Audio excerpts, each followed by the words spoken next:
Welcome, everyone, and thank you for joining us. For those who don't know me, my name is Michael Piper, and I'm Marie Manoogian Professor of Armenian Language and Literature and Assistant Professor of Middle East Studies here at the University of Michigan. It is my pleasure to today briefly introduce our second outstanding Manoogian postdoctoral fellow this year, Dr. James Wolfe, or Jimmy, as almost everyone calls him. He comes to us from a postdoctoral fellowship in Hellenic Studies at Princeton University, and previously from the Ohio State University, where he defended his dissertation during high COVID. Dr. Wolfe is a historian of Roman institutions in the late antique and early medieval Middle East. His research examines the evolution of the late Roman state by rereading evidence from early Christian communities in the Eastern Mediterranean, scouring classical Armenian, Syriac, and Greek historiographies for what they reveal about the replication of Roman imperial discourses. In this way, he aims to bring to life a different perspective on Roman rule, seen not from the center, but from its many peripheries, be they geographically contiguous with the empire, or figuratively, those which have fallen by the wayside. Of course, over the last century, Armenian studies has seen a wide array of scholarship on the Hellenic or sometimes Latin orientations of the Armenian intellectual tradition, as well as abundant scholarship on the oversized footprint of Middle Persian and Sasanian rule on pre-modern Armenia. Dr. Wolfe is part of a fresh cohort of scholars, helping to move these complicated cultural histories, situated at the threshold of multiple empires toward new and somehow even more complex directions. He does this in part by bringing together a range of late antique interlocutors who are rarely afforded the chance to speak with each other today. In tonight's talk, titled Kings of Rome, Rulers of Heaven, Conceptions of Sovereignty and Empire in Syriac and Armenian Historiography, Dr. Wolfe will examine the Roman Empire from two of its margins at the same time, shedding light on the incredible and uneven reach of Roman sovereignty at the edges. Arguably, this work places Dr. Wolfe in good company. The push to fold heterogeneity back into the classics, or into the classics for the first time sometimes, has never been heard as powerfully or urgently as it has in recent years. And Jimmy is making valuable contributions to those efforts and cognate fields from a historiographic perspective. His incredibly diverse linguistic training, which includes the study of Greek, Latin, Syriac, classical Armenian, biblical Aramaic, Coptic, Manichaean Middle Persian, Parthian, and fluency in a number of modern languages, at the very least, points to a mind that is not satisfied with telling a story from a single perspective. And so, in the spirit of multiplicity, I invite you to join me in welcoming Dr. Wolfe.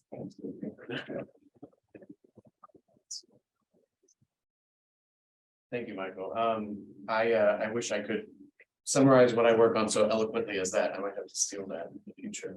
And thank you all for coming. I'm very excited to be welcomed here in my second semester at Michigan, and for everyone who has helped me feel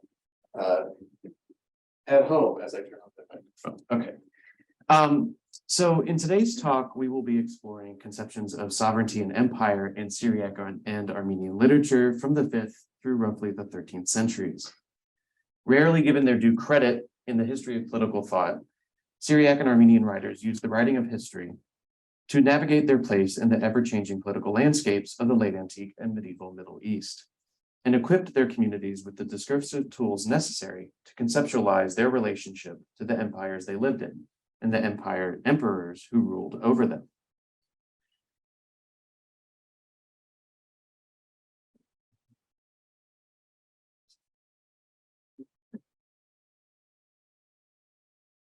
There we go. We will begin our discussion by focusing primarily on three late antique Armenian historians and their terminology for sovereignty and empire. Those of Hazar Parfetzi, Eriche, and the anonymous Armenian history attributed to Sebeos. We will then compare our Armenian evidence to contemporary West Syriac texts, including the Syriac martyr act set in the city of Edessa, the Chronicle of Pseudo-Joshua the Stylite, the so-called Julian Romance, and Jacob of Saru's letter to the Himyarite martyrs. By examining their conceptions of sovereignty and empire, I suggest that we are able to learn more about what life was like for provincial communities living on the limits of the Roman Empire, as one of the many nations in the Empire of Sasanian Persia, and as subject to the Mongol Ilkhanate. It is my contention, therefore, that the terminology and language for sovereignty and empire that we find in Syriac and Armenian literature can illuminate not only the experiences of linguistic and religious minorities in the context of empire, but can also elucidate the ontology of imperialism in the Eastern Mediterranean world and its impact on provincial populations more generally. Recent scholarship has demonstrated the value of exploring these questions and has moved the field forward in significant ways.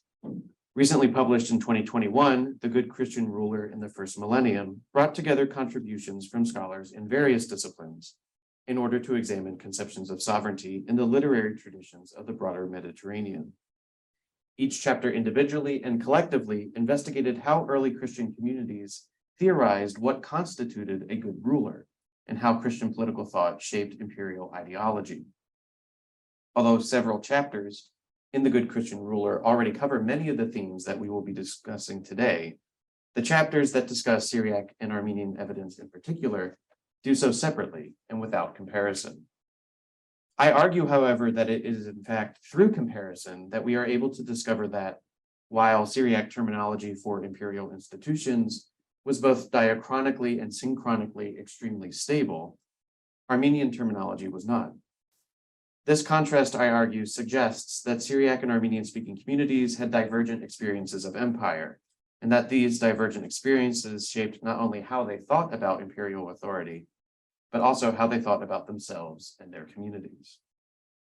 My talk today will proceed in 4 short episodes, each of which will examine different dimensions of Syriac and Armenian political thought. In episode 1, Kings of Rome, Rulers of Heaven, I will analyze conceptions of sovereignty and empire in Syriac and Armenian literature by examining lexical data that I have culled from my own research and from Timothy Greenwood's recent analysis of late antique Armenian historiography. Episode 2, Imperial Imaginations, will explore in more detail how Syriac and Armenian writers imagined what an empire was and how imperial authority worked and how it could be taken away. In episode 3, Imperial Geographies, I will discuss how Syriac and Armenian writers imagined their place in relation to the empires of Rome and Persia geographically. Whereas West Syriac writers broadcasted their identities as Roman citizens living inside the empire's borders and in its provinces, Armenian writers valorized the role of Armenia as a borderland and romanticized their ties to this independent kingdom that stood between the empires of Rome and Persia. Finally, in episode 4, I will examine Syriac and Armenian evidence from the 13th century and imperial reimaginations from the period of the Mongol Ilkhanate, which underscore how Syriac and Armenian writers reimagined the nature of imperialism in the medieval Middle East. The standard term in Syriac for any sovereign, secular or divine, Christian or pagan, the ruler of a large empire or the leader of a small tribe is Malka, king or emperor. Similarly, the same triliteral root that gives Malka in Syriac also gives the abstract noun Malkutha, generally translated therefore as kingdom or empire. It is interesting, however, that the term Malkutha can be used to refer to a wide variety of polities, regardless of whether or not they were ruled by a Malka, as well as those that were, including those of Rome and Persia. It is also the term in Syriac for the kingdom of heaven, the Malkutha Dashmaya. Although it would be somewhat obtuse to translate this as the empire of heaven, this would actually more accurately reflect the lexical parallelism that we find in Syriac. For example, in four Syriac martyr narratives that describe a series of martyrdoms that were believed to have taken place in the city of Edessa, the Roman emperors are consistently styled Malke, kings, just as Christ, who is called either simply King Christ, Malka Mashiach, or the King of Kings, Malek Malke. This lexical parallelism in Syriac for the kings of Rome and rulers of heaven, therefore, afforded the authors of these texts with an opportunity to flex their rhetorical wit, which they took full advantage of. In the Acts of Shimona and Guria, the governor of Edessa asks the two Christian martyrs if they will finally agree to perform public sacrifice, according to the command of the Roman Emperor Diocletian, during what has now become known as the Great Persecution. The governor asks, "Is it not in your mind to do the will of the emperor, Saviana de Malka?" "No," they responded. "We will do the will of the King of Kings, Saviana de Malek Malke." Similar expressions can be found throughout Syriac martyr narratives set in the city of Edessa. For example, in the Acts of Sharbil, the text purports to record the record of the trial of Sharbil, the high priest of Edessa, who was converted to Christianity by its bishop during the reign of the Roman Emperor Trajan at the beginning of the 2nd century. This is wholly anachronistic. However, during his trial, the governor asks Sharbil, "How are you, a Christian man, confessing Christ the King, not afraid of the kings or emperors?" Here, the governor is relying on the lexical parallelism in Syriac to make his argument. If you already worship one Malka, why not some others? Sharbil responded, saying, "I am afraid of the King of Kings, but I do not tremble at any king on earth." In the martyrdom of Barsamia, which purports to be a record of the legendary trial of Barsamia, the Christian bishop of Edessa, who was responsible for converting Sharbil, he explains why he and Sharbil refused to sacrifice. "As you obey the commands of the emperors, so we obey the commands of Christ, the King of Kings." Again, the lexical parallelism is immediately clear in the Syriac, and so perhaps it would in fact be better to translate this obtusely as Christ, the Emperor of Emperors. Even though Malka is the only term used for Christ and the Roman emperors in the Syriac martyr act set in the city of Edessa, the related abstract noun Malkutha is not the only term for empire that we find in these texts. In the Acts of Shimona and Guria and the Acts of Sharbil, the narrator begins by explaining why and how Christians in Edessa and throughout the Roman Empire were experiencing persecution. The Acts of Shimona and Guria records that Diocletian had made a persecution great and severe for all the churches of the Messiah in every province of his empire, B'kol Athar de Sultanat. And in the Acts of Sharbil, we learn that Trajan Caesar commanded the governors of the provinces under his dominion that sacrifices and libations should be increased in all the cities of their administration. Each text, therefore, imagines that the emperor's command is initiated a targeted persecution of all Christians in the empire, and that it was to be effected universally. The agents of the persecution were the governors, like those in Edessa, who were responsible for ensuring that sacrifices to the emperors were performed in all cities under their jurisdiction or their administration. In these two excerpts, then, we discover that the Roman Empire was not just a political entity, but rather that it was imagined to be a physical manifestation of the authority of the emperor, that is, his sultanate. Consider, for instance, the martyrdom of Habib, which closes with a fascinating passage that further elucidates how Syriac speakers conceptualized imperial authority. The text states that after Habib had been burned at the stake, word reached Edessa that Constantine was going to enter into battle with Licinius, the Roman emperor who rules Mamalek over the eastern portion of the Roman Empire, Beth Romae, literally the house of the Romans. The narrator next explains that the provinces Athrawatha on all sides are in commotion because no one knows which of them will conquer and continue in imperial authority, Sultana de Malkutha. In this passage, the text distinguishes between the empire as a political state and the empire as a manifestation of the authority of the emperor lexically. It begins by describing how Licinius rules over the house of the Romans, using the same triliteral root, which gives the words Malka and Malkutha. Here, in its verbal form, it characterizes Licinius's rule as emperor, Licinius kings or emperors over the house of the Romans. Next, the text explains that whoever is victorious in this contest between Constantine and Licinius will be emperor, and thus will remain in imperial authority. The way that I have chosen to translate the very difficult phrase, Sultana de Malkutha. Much like Latin imperium then, the word sultana in Syriac was used to describe both the authority of the emperor and the physical manifestation of it, that is, the empire itself.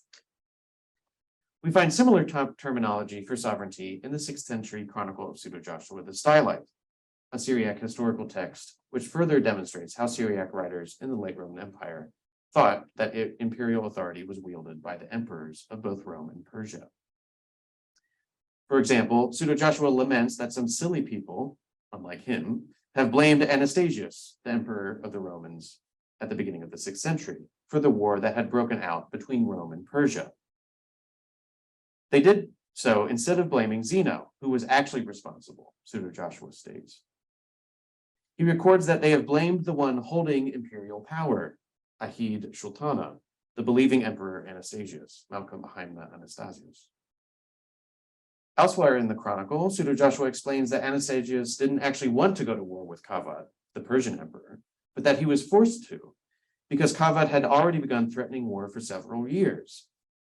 As Pseudo-Joshua states, Kavad had begun a persecution of the Armenians under his authority, Sultana, because they would not worship fire. Pseudo-Joshua also tells us that Kavad had repeatedly asked Anastasius to send him large amounts of gold in order to help him fight his wars against the Hephthalites, who had started to invade the borders of the Sasanian Empire. This angered Anastasius because neither he nor his predecessors had ever asked the Persians for help in their wars, fighting their own barbarians. As Pseudo-Joshua notes, this was because the Romans, who had help from God, the Lord of all, had no need of help from the Persians, for the emperors, or kings, who reigned from that time until the present were believers, and their authority, Sultana, was held firm by the help of heaven. In Pseudo-Joshua's imagination, therefore, even though both the Roman and Persian emperors held imperial authority and were able to exert it over their subjects, the source of that authority was not the same. And as a result, the histories of their empires were drastically different. The lexical stability of Syriac terms for sovereignty and empire then can obscure the various ways in which Syriac writers explored the nature of imperial rule. This is not necessarily what we find in late antique Armenian historiography. In his recent study of the representations of rulership in late antique Armenian historiography, Tim Greenwood has shown that these texts preserve multiple constructions of rulership and reflect the evolution of Roman imperial ideology from the 5th through the 7th centuries. He does so by tracing usage patterns of 4 key terms: Tagavor, Archai, Kaiser, and Der. Across all 4 texts, he shows that there is a clear preference for Tagavor, with this word alone constituting 2/3 of all tokens. Together with Archai, these 2 terms constitute approximately 93% of all tokens for Armenian terms for sovereignty. If we break these data down by author, we can start to recognize some more interesting patterns. Only Hazar uses the word ter in his history to refer to a sovereign, but only for the Persian or Armenian sovereign. His lexicon is therefore somewhat idiosyncratic. Sebeos too departs from the general pattern and uses the term archai at a much higher rate than the other historians. Strictly speaking, though, this is not statistically significant. However, other than 2 instances in the epic histories, Sebeos is the only one of our authors to use the term archai for the Roman emperor. All of these uses in Sebeos, moreover, occur in the second half of his history, and in reference to events that occurred in the year 629 CE or later. But why? The first such use occurs in chapter 39 of Sebeos's history and is made in reference to Heraclius, the emperor of the Romans. According to Sebeos, Kavad II, who succeeded Khusro II, took counsel with the Naharars of his kingdom, Naharar Tagavurutiun, and decided to send a letter to Heraclius offering his salutations and agreeing to cede all borderlands of his empire in Armenia to Heraclius the king. From here on, Sebeos adopts this terminology and calls Heraclius Archai exclusively, even though earlier and throughout the first half of his history, he called Heraclius Tagavor and Kaiser. Sebeos explains, however, that after reading Kavad's letter, Heraclius Archai gave thanks to God and ordered that the Persian captives be returned to Persia as a sign of his acceptance of the terms of the peace. Greenwood argues that Sebeos adopted this new title for Heraclius in order to reflect the changing attitudes of Christians living in Armenia towards the Roman sovereign after the collapse of the Sasanian Empire in the middle of the 7th century. Now living under Muslim rule, they saw the Roman emperor in a new light, that is, as the lesser of two evils. Despite being no longer in communion with the imperial church in Constantinople, at least the Romans were Christians. As a result, Greenwood suggests that Sebeos began to call Heraclius Archai in order to signal that he had supplanted the Persian Archai as the preferred ruler for Christians in Armenia, thus collapsing the lexical distinction he had heretofore retained between the Persian Archai and the Roman Kaiser. Although Greenwood's hypothesis is persuasive, I am not swayed. Instead, I believe that there is another reason why Sebeos suddenly modulates his terminology for the Roman sovereign when his narrative reaches the year 629 CE, in that year specifically. For it was in this year that Heraclius became the first Roman emperor to adopt the title Basileus into the official imperial titulature in new Roman laws. In Novella 25, which is addressed to the Patriarch of Constantinople in 629 CE, Heraclius calls himself and his son Basileus. In the name of the ruler Jesus Christ our God, Heraclius and Heraclius the new Constantine, the Basileus who believe in Christ, Sergius, the most holy and blessed archbishop of this blessed city and ecumenical patriarch, and then the log begins. By adopting this title, some argue that Heraclius was shunning the sober Greco-Roman concept of sovereignty that had informed how he and all previous Roman emperors had ruled. Others, however, suppose that he was likening himself to Constantine the Great, the ideal Christian sovereign. While still others suggest that by calling himself a Basileus, he was hearkening back to the Christian kings of Armenia, and Tirdat the Great, who was converted in 301 by Gregory the Illuminator, and was thus the first Christian Basileus. Although most modern historians have argued that the traditions claiming that Heraclius had an Armenian lineage are entirely fictitious, medieval Armenian historians certainly believed that Heraclius was Armenian and was a descendant of the Arshakunis, who ruled over Armenia from 12 to 428 CE. Therefore, regardless of the real reasons why Heraclius adopted the title Basileus, I argue that Sebeos was somehow aware of this change in the official imperial titulature of the Roman emperors, and that he decided to modulate his terminology for the Roman emperor in order to reflect this change when the events of his history reached the year 629 CE. Episode 2, Imperial Imaginations. The Barberini ivory is one panel of an imperial diptych, which shows the image at the center of a Roman emperor in triumph. Although we do not know exactly which emperor this is, scholars have placed its production sometime in the 5th or 6th centuries. And so it is commonly thought to be either the Roman emperor Zeno, Anastasius, or Justinian. For now, let's imagine that it is Anastasius, with whom we've already become acquainted, thanks to the Chronicle of Pseudo-Joshua the Stylite. At center, the emperor, seated on his horse, holds a lance in his right hand, obscuring the face of a barbarian. The barbarian wears pants and is therefore either a Scythian or a Persian. The emperor's sandal is supported by a reclining female figure, a representation of the land over which he is now victorious. A winged victory stretches out an arm that is now lost to crown the victorious emperor. She holds in her other arm what appears to be a palm frond, which, together with the equestrian figure of the emperor, is supposed to remind us of Christ's arrival into Jerusalem on a much less noble steed. To his left is one of his magistrates, most likely the Praetorian prefect of Constantinople.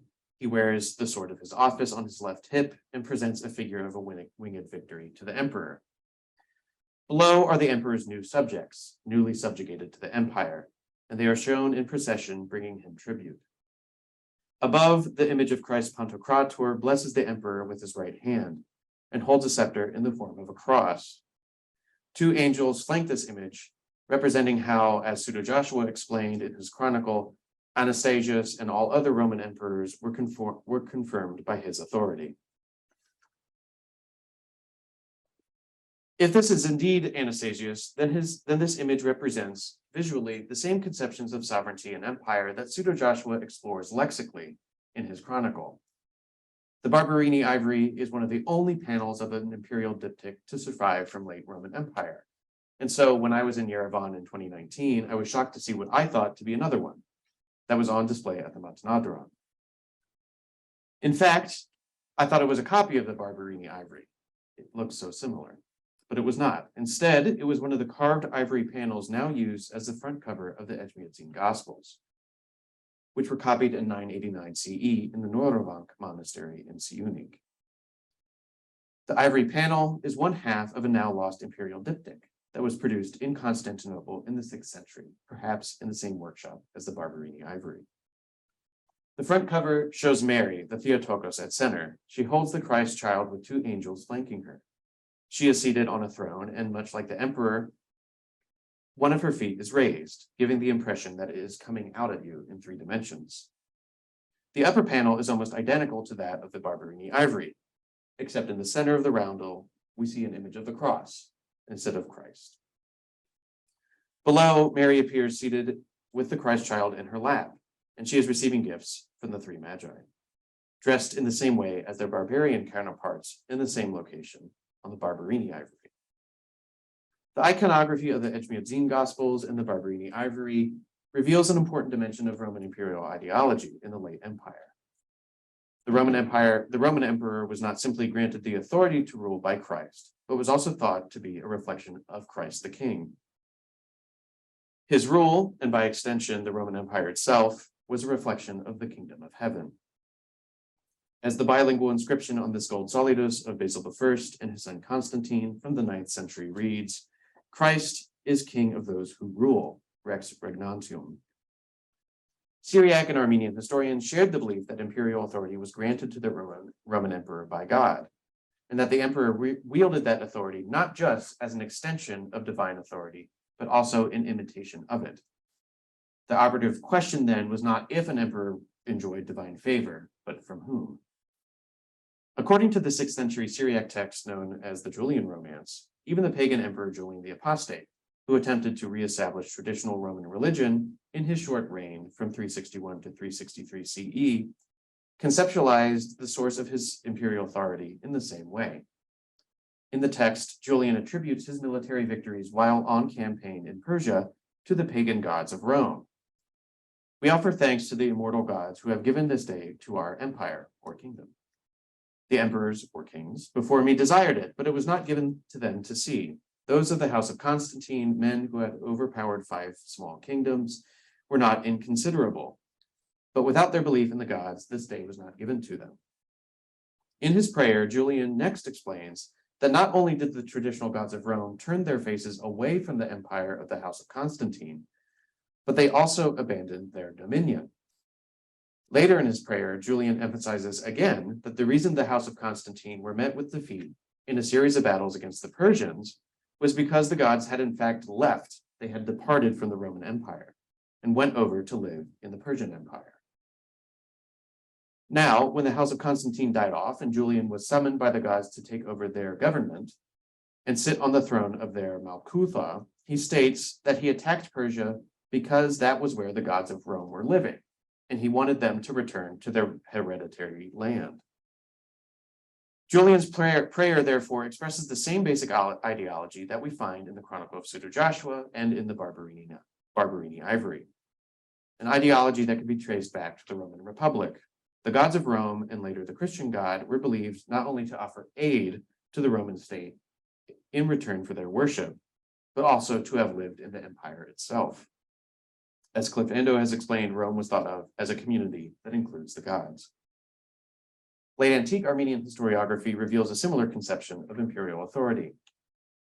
In the 2nd chapter of his History of Vardon and the Armenian War, Yehishe describes how the Persian Emperor Yazdegerd I issued a series of orders restricting the practice of Christianity in his empire and ensuring the universal practice of Zoroastrian fire worship.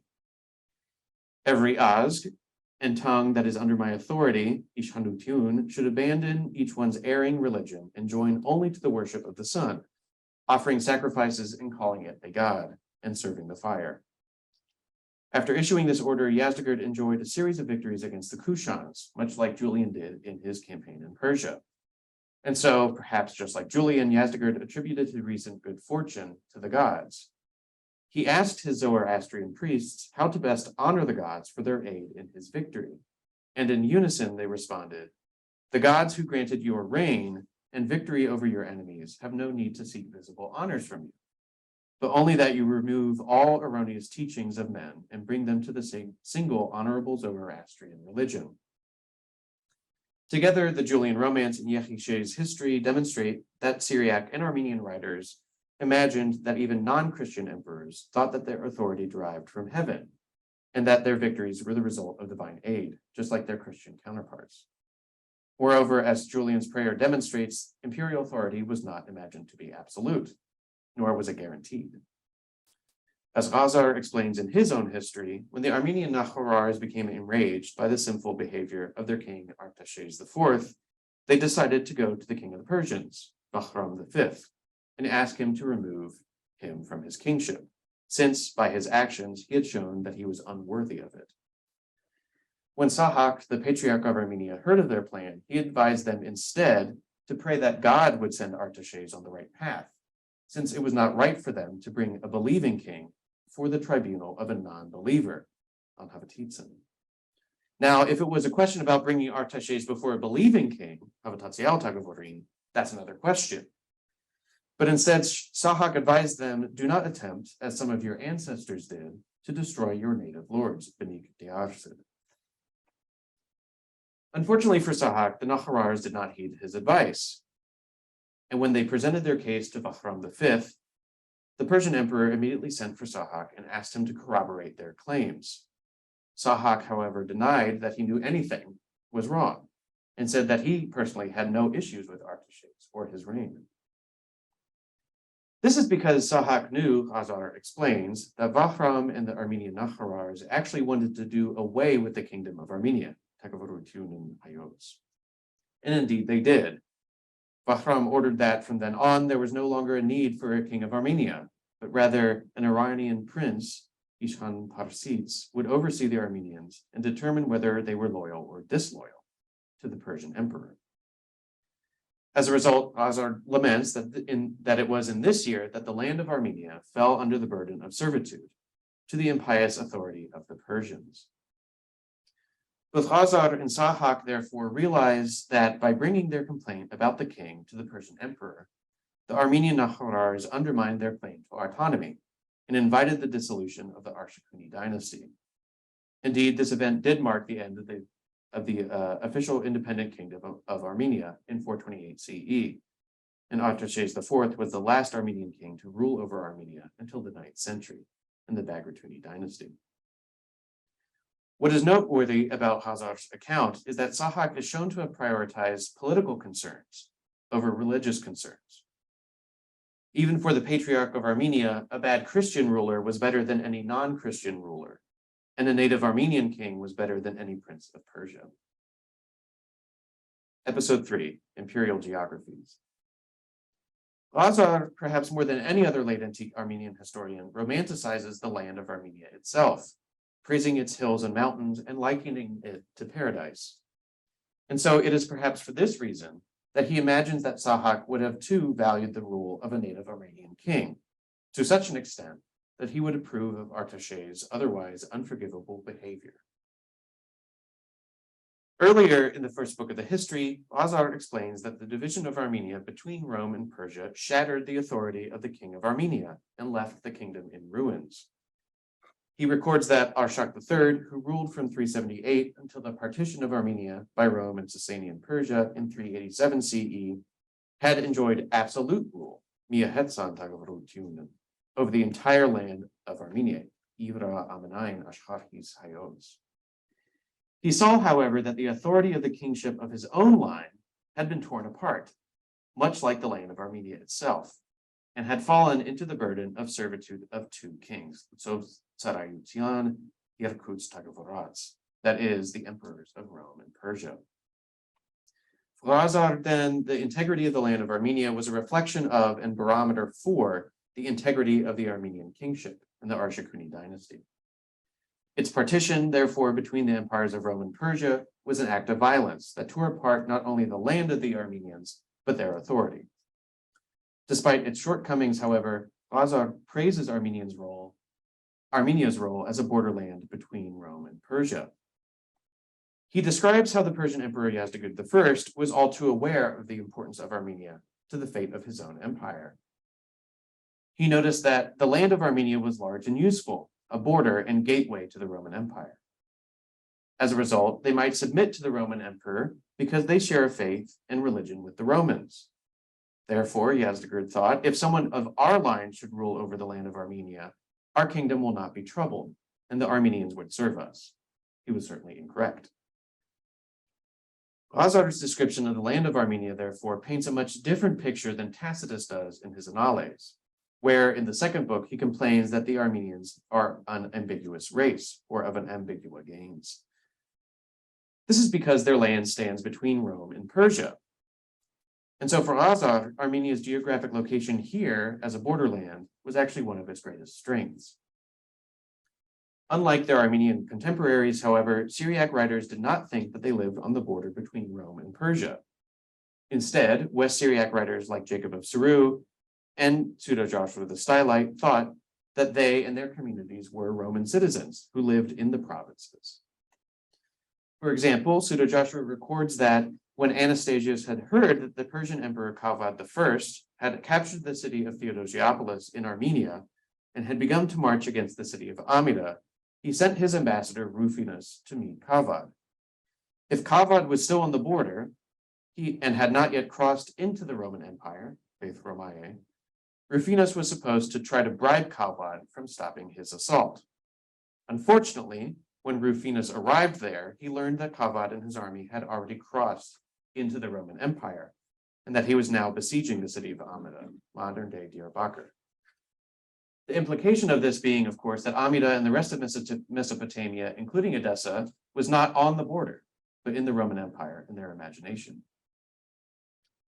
Similarly, when Jacob of Saru, a contemporary of Pseudo-Joshua, wrote a letter in order to offer his thoughts and prayers to his fellow Christians who were experiencing persecution in the southern Arabian Peninsula, Jacob introduces himself and his fellow Christians as being from the province of Edessa, Athra de Urhai, the believing city of the Romans.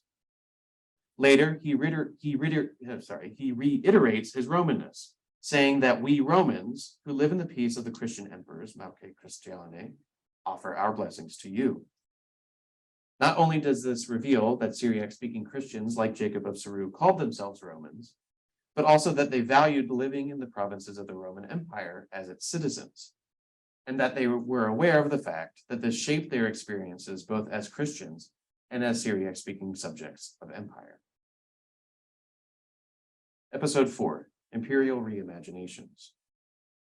As we have seen, by comparing terminology for sovereignty and empire in Syriac and Armenian literature, we are able to arrive at a fuller picture of the ways in which Syriac and Armenian-speaking communities navigated the evolving imperial contexts of late antique and medieval Middle East. For example, a 10th century Syriac inscription from a small village on the east bank of the Euphrates in what is now northwestern Syria records that in the year 776 CE, the people of the plain of the Marash entered into the Beth Romae, the Roman Empire, in order to pillage and plunder it because of our sins. From other sources, we know that this invasion refers to a series of prolonged conflicts in eastern Syria between the Abbasid Caliphate and the Byzantine Empire during the reign of the Emperor Leo IV. What is remarkable about this inscription is the use of the term Beth Romae to refer to what now we call the Byzantine Empire. This is the same term that we saw in the Syriac Martyr Acts and in the Chronicle of Pseudo-Joshua the Stylite, which were composed several centuries before this inscription. To me, this inscription suggests that the Syriac-speaking community thought that they were still living in the Beth Romae, in the Roman Empire, and that their fates were still tied to those of the House of the Romans, since they thought that their sins had caused the invasion of it. As a result, I argue that the synchronic and diachronic stability of the terminology for sovereignty and empire in Syriac conceals the complex explorations of imperial ideology that Syriac writers plumb in their texts. In contrast, Armenian literature, I suggest, can be used as a divining rod, revealing these hidden dimensions in Syriac literature. And through doing so, we will then further our own understanding of the conceptions of imperial authority in Armenian historiography. In the last episode of my talk today, I would like to jump forward several centuries to the arrival of the Mongols on the stage in the 13th century. I argue that Syriac and Armenian texts from the period of the Mongol Ilkhanate demonstrate that the conceptions of sovereignty and empire that Syriac and Armenian writers explored in late antiquity informed the ways in which they navigated subsequent imperial contexts in the medieval Middle East.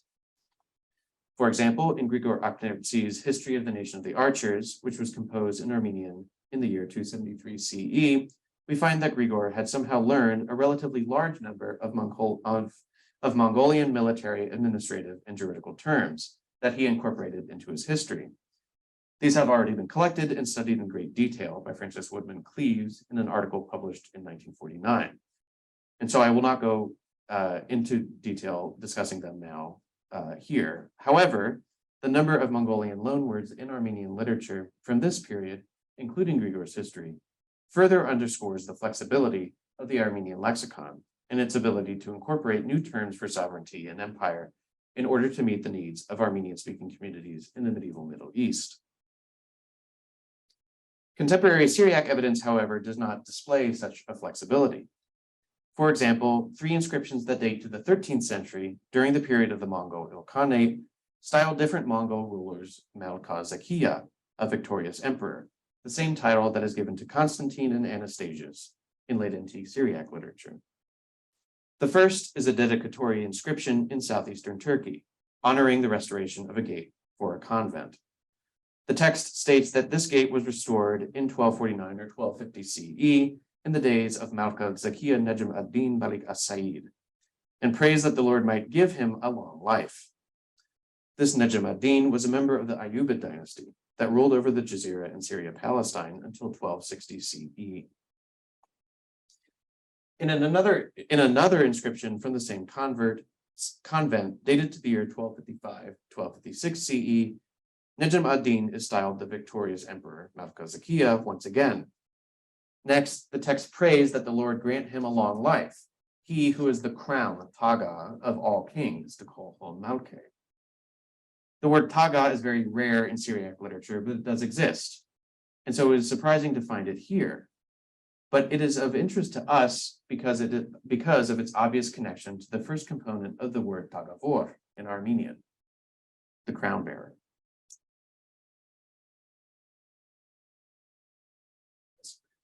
The third Syriac inscription from the 13th century was discovered in the famous monastery of Marbenem in what is today northern Iraq, near the city of Karakosh.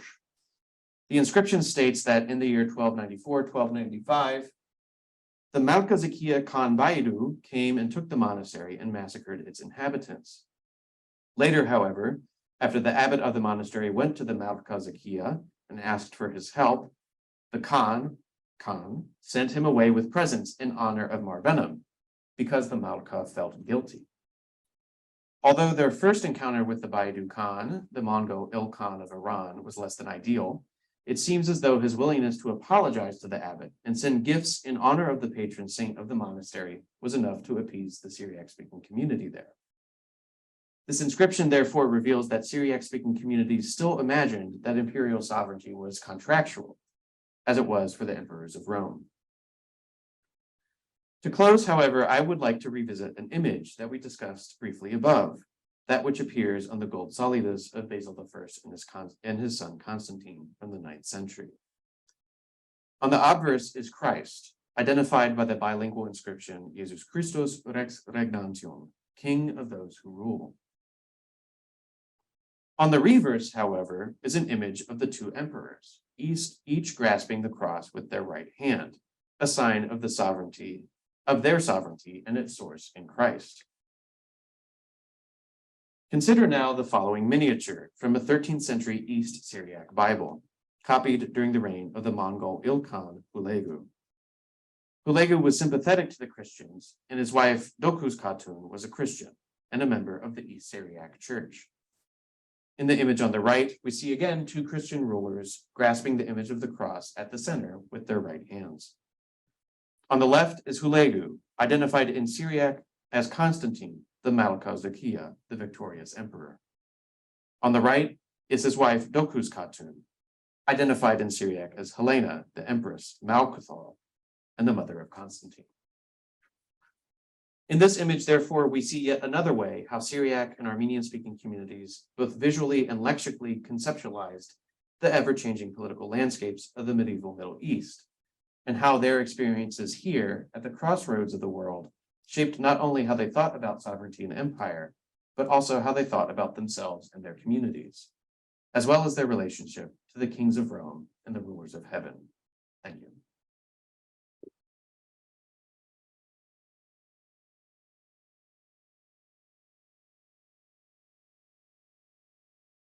I guess I can moderate my own questions. I might need help with Zoom land, but if there's any question, okay, great.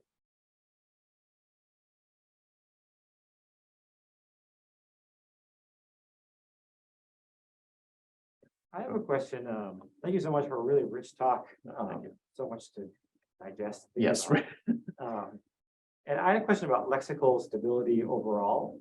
Yes. Because in Armenian, over the centuries, it really starts to absorb all kinds of loan words, especially when Middle Armenian begins, from Arabic and Persian and other kind of adjacent languages. Does the same thing happen in Syriac? And if so, what does that say about the stability of these particular imperial words? Yeah. It does not, like, why, maybe it indicates something. Absolutely. That's a great question. So the stability of the Syriac lexicon is is like a hot topic, believe it or not. So it's generally considered to be stable across its entire history, regardless of genre or register or topic, basically. And it's for that reason that Syriac scholars will say, as one did in like a recent volume, that Syriac scholars do everything because we can, right? Because from the beginning to the end, it's the same language. And that the language in Sasanian Persia was the same language in Syria, Palestine as in India. But that's probably it's not the case, right? So we do see loan words coming into Syriac, especially during late antiquity, right? So Aaron Michael Butts, who is a Syriac linguist at Catholic University in DC, his book, which has been really influential in the field, has shown that Greek and Latin terms have come into Syriac at this time and also have influenced its syntax. So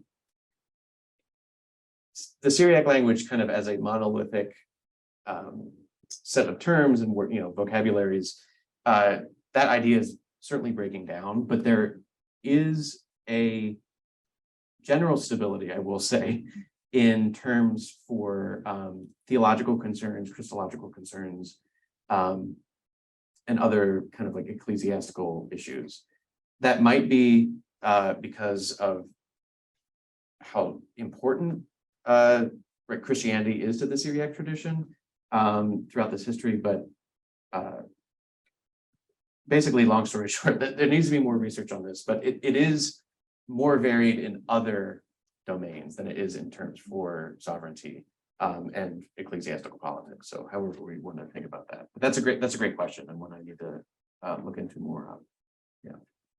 I'll share a 13th century poem with you where Armenians really go nuts with the Persian vocabulary. There's Padishah and Khan and Sultan. And, this is great. Yeah. Yeah, they really are not shy about switching up. I mean, just to follow up, it is interesting, I will say, that the earliest Syriac texts that we have show actually a higher degree of loan words from Parthian and from Latin via Greek and from Greek. So in the Syriac documentary parchments that all date to the first half of the 3rd century, they're filled with loan words, and they call Abgar, who was then a consul in Edessa, they call him a pasigriva, which is a Parthian loan word. And in inscriptions, we hear other pasigriva being identified. So the trajectory of loan words in Syriac seems to kind of ebb and flow, but seems to be its highest in its earliest evidence, which is somewhat interesting. Maybe I can follow up on Yes. Michael's great question. First of all, I want to congratulate you for being so daring, because I think that what you're trying to do with the kind of evidence you have is adventurous and speculative as daring this is, but it's really important. And so yeah, I just wanted to praise you for that. Oh, thank you. But I also wondered about this comparison Mhm. and how, genre Yes. factors in, so that what seems to be a more stable like Syriac lexicon as epigraphy on convents Mhm. versus the multiple genres that you also use for the Armenian, sort of maybe something to Yes. be aware of. And you just actually, by answering Michael's question, you said that the theological lexicography of Syriac seems to be actually much more, say, consistent Yes. temporally. So that would be something to think about. But then, to be playful, because you are being playful, Yes. is to go back to your Byzantine atelier, where you have the Verini diptych, and then the one that you showed Yes.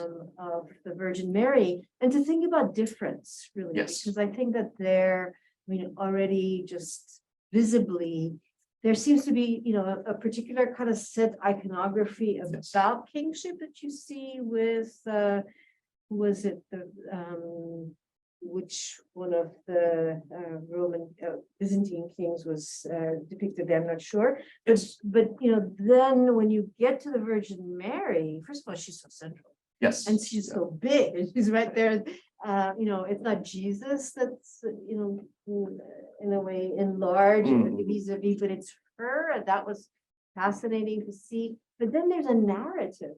Yes. And in a way, what is that narrative doing? If you're thinking about your audience, right? And you think about what is recognizable and doesn't maybe need a visual narrative. Versus what may require more of it. So yeah, some thoughts. No, thank you so much. Yes, I really appreciate that. I think first of all, I think reminding me to think about difference is very important also, because there are many nuances that challenge this comparativism that I kind of make an adventure into, right? And thinking about what that tells us about recognizable forms and recognizable narratives, because of the traditions that both of these Oj Dar or whatever, and these texts are talking to. So absolutely, I really appreciate that. And I think also in terms of genre, this is something that I struggle with in terms of like thinking about how to pull together all these different strands, especially in Syriac and Armenian literature, because of the way that we have translated Syriac and Armenian texts and texts from the ancient world in general, based on what we deem to be their genre, right? We can talk more about that at a later point, but I think this is something I'm struggling with is, do we translate something ecclesiastically or Christologically just because it's in a poem written by a cleric, and so how does that work? And this is something I will say is somewhat of a pet peeve of mine in Syriac literature. So one of the terms that I didn't really signal, but that factored into my talk was madabranutha, which means like literally government. It's from the Syriac stem meaning to like guide. And both in Syriac kind of homiletics and in Syriac historiography, this is translated as divine providence, regardless of whether it's talking about, a secular or heavenly realm. And so is that a problem? How do we think about translations in those situations? Are we importing our own familiarities onto these terms? And so I really appreciate you kind of reminding me to go back to this issue of genre and thinking about how that can modulate the terminology we find. Since it's on a convent. Yes, Right. yes. And I think that's a different way of also even placement. And then you're taking this important imaginative leap about, how it affects people Yes. and how it tells us, how does a lot of its kind of monumental arts Mm. actually tell us something about that dialogue and that understanding. Absolutely. No, thank you.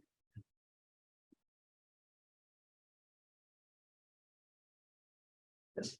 Thank you very much. I had a question just to follow up on the discussion on translation. Yes. I was intrigued by the way Syriac uses the same word for king in the religious lexicon and to describe the Roman Empire.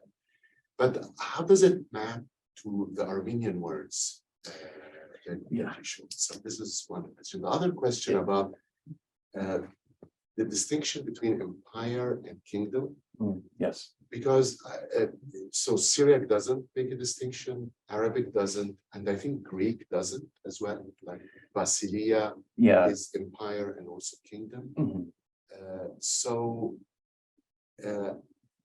why then translate these words into empire and not kingdom? Yes. Or is it because that we are accustomed to using Roman Empire in English, so it can map on how we understand it?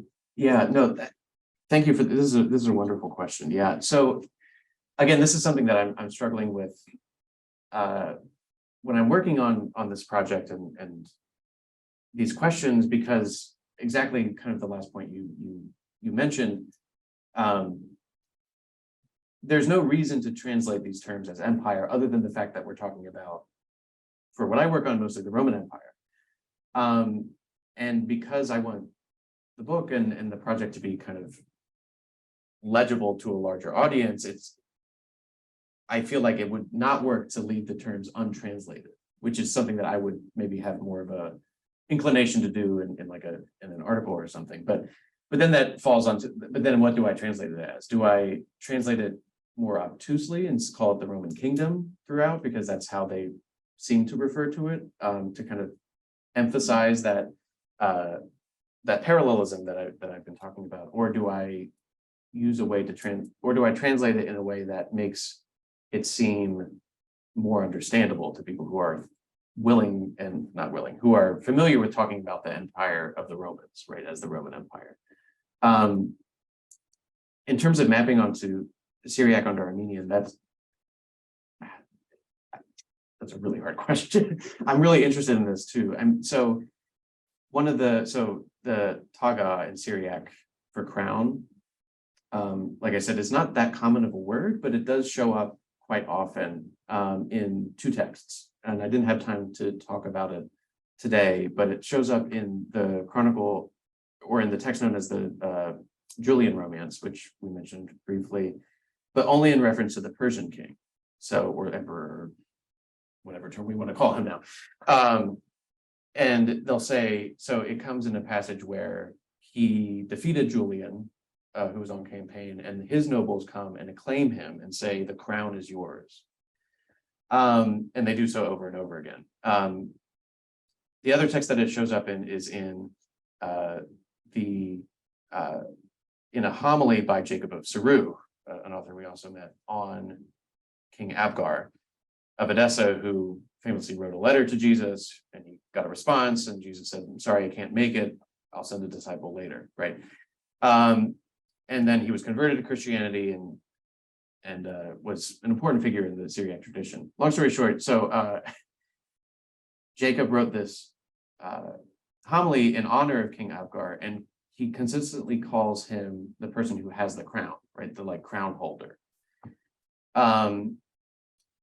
And in Jacob's mind, he thought that Edessa was a Parthian foundation, so that it was a Parthian city and that Abgar was a Parthian king. So there might be a connection there. Now, what is interesting to me is that when Abgar ascends to heaven, he says he took off his taga, his crown, and put on a klila, a different type of crown. So is that signifying that Parthian kingship is not in line with the, you can make all these different jumps, but it's there are instances of this close proximity between Syriac and Armenian terminology for sovereignty, but then the different terms seem to lose any type of one-to-one equivalence. And it's something that is very challenging because do you translate? As you can see through my slides, I did not choose to translate one thing one way and tried to make it a little bit more idiomatic, but that's also that's a hermeneutic decision, right? And one that I would have to defend. So as you can see, I'm very excited about this question. So so I appreciate that. Yes. I have a question from Zoom. Oh. Could you expand on your statement that the Syriac speakers still identified with those living within the empire? Can we go so far as to say they felt a sense of ethnic solidarity with the continuity of vocabulary, or is this a purely religious, sentimental identity? That's a great question. So you said that's from Colin? Okay, I know that. Hi, Colin. Okay, so this is a great question. I've debated this a lot with both of our advisors, Anthony Caldelis. So Anthony's idea is that there is if I can summarize his ideas, is that there's an ethnic dimension to Roman identity, especially in late antiquity and then into the Byzantine Empire. To the extent that the Roman Empire is considered to be Roman land, right? The title of his recent book. And so I assume that's what Colin is getting at. And that's a great question. So obviously race and ethnicity is a really difficult issue to analyze in the ancient world. And there's, to plug a workshop that's coming up, that's something that we'll be exploring and need to explore in more detail. But I would say I would refrain from saying there's an ethnic connection or some sort of bond that goes beyond political affiliation or imagined political affiliation in this community. But what's fascinating is that at this time in the 10th century, the West Syriac Church was already coalescing around this common Syrian identity and was not in communion with the imperial church in Constantinople. And scholars in Syriac studies have argued that actually Syriac writers and Syriac speakers never thought they were Romans because after Chalcedon of 451, they were persecuted by the empire. So if it is an ecclesiastical connection or a memory of that connection, that would also be somewhat remarkable to find. But this is a really big question and something that needs several books to kind of dive into. So that's a great question, Colin, and I really appreciate that. So thanks a lot for your fascinating talk. And I'm sorry if you covered this already in your presentation. I kind of walked in a little late. So I noticed when you were talking about Greco-Ochnarchy, you brought up a lot more of these I guess loanwords that describe sovereignty than like in Lazar Farfetzi's discussion of like the Persian king or like Ishkhan Parsis or Akbar Parsis. I'm wondering, does it have to do with like, is that just a matter of like a linguistic proximity between Middle Persian and Armenian at the time, or is there something else going on? Yeah, that's a great question. Yes, that's what. So in terms of when I was speaking about the Akhnartsis, like history of the nation of the archers, those loan words are Mongolian, right? And so linguistically, there's much more distance there. And so the work of scholarship that I cited and the work that scholars have done there's a much clearer delineation between what is part of the Armenian lexicon and what isn't. Of course, with Azar and any late antique Armenian historian, what constitutes like the inherited Armenian lexicon versus loanwords or something from a different linguistic tree family is really hard to determine. I haven't really thought about what those implications are fully, so I really appreciate you bringing that up. Obviously, like linguistically speaking, the inherited Armenian lexicon is not well known and does not seem to be that large because of contact between Parthian, Middle Persian, Greek, all these other languages of that area. So that would absolutely be a fruitful way to go, and I appreciate you bringing my attention to that. So I will certainly do that.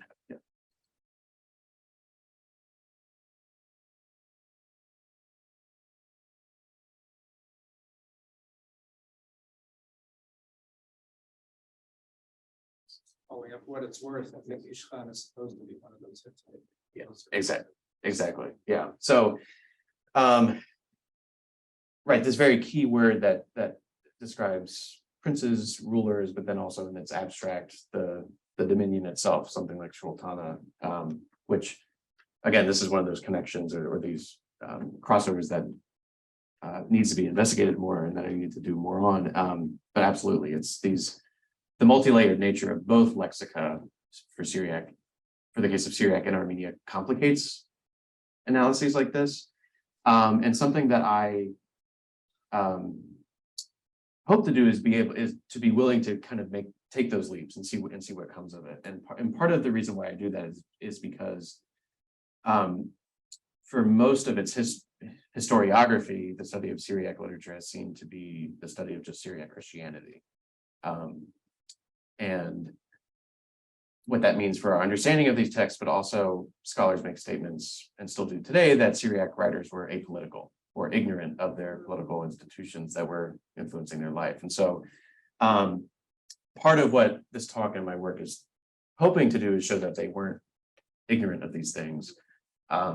How exactly they came to conceptualize these things, these issues is something that I'm obviously interested in and need to find more ways to nuance and parse through both the lexicon, but also these larger ideas. So absolutely.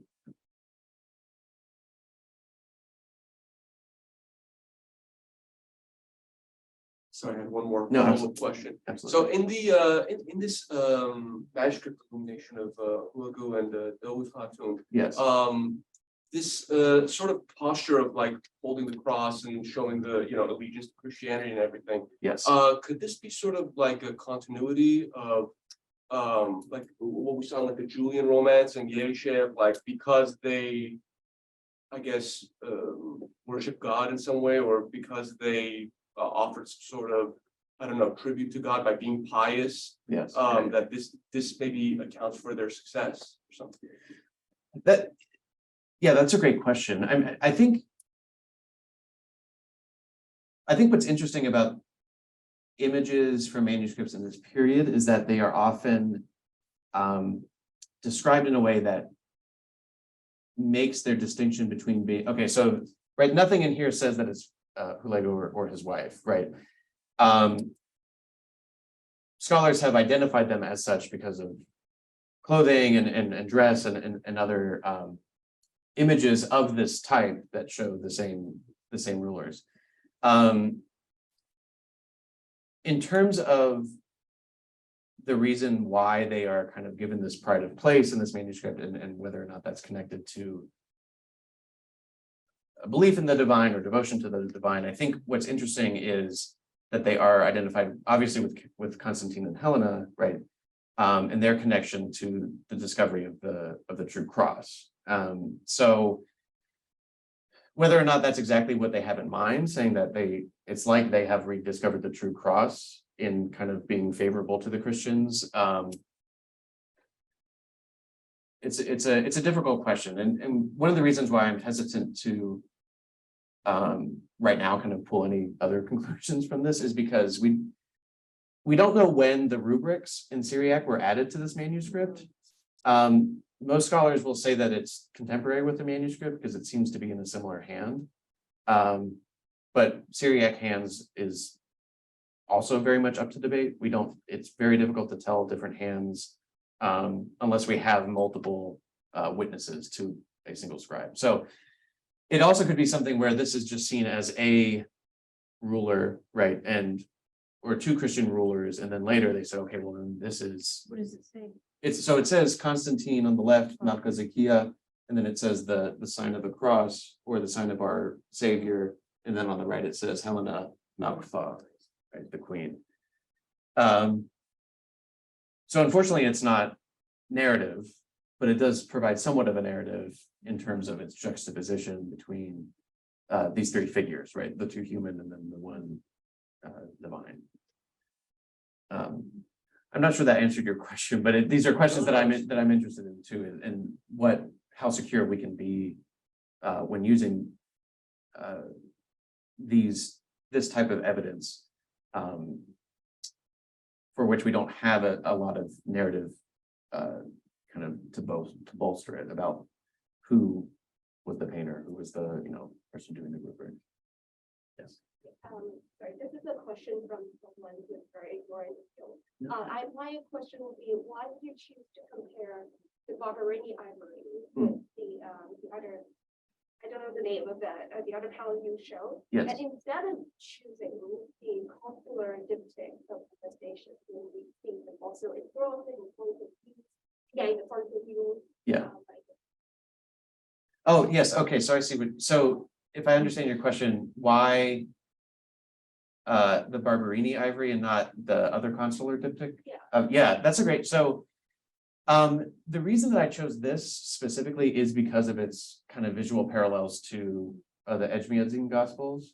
And I think specifically because of how not just kind of overall, but also the bottom panel, it shows very much the same motion, people in the same dress, that we don't necessarily see in the consular diptych, where he is enthroned, right, in very much the same way as Mary is here.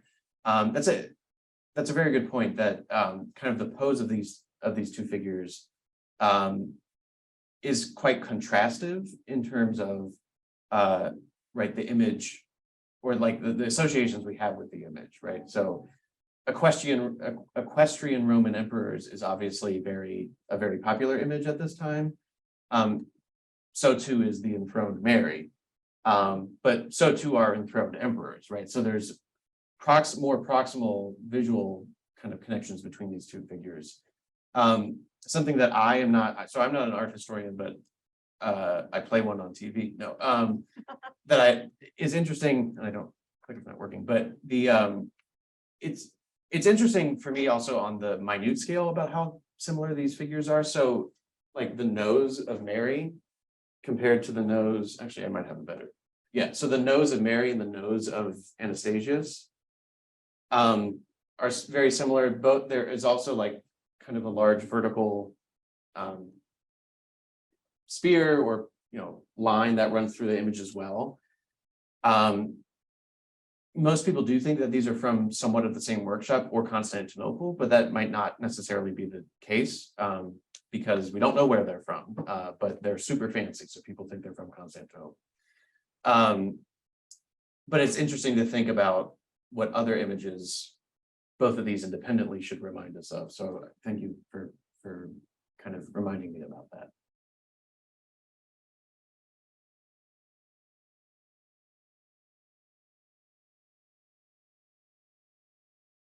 Well, if there are no other questions in the Zoom land, thank you so much for your time and for your feedback. I very much appreciate it.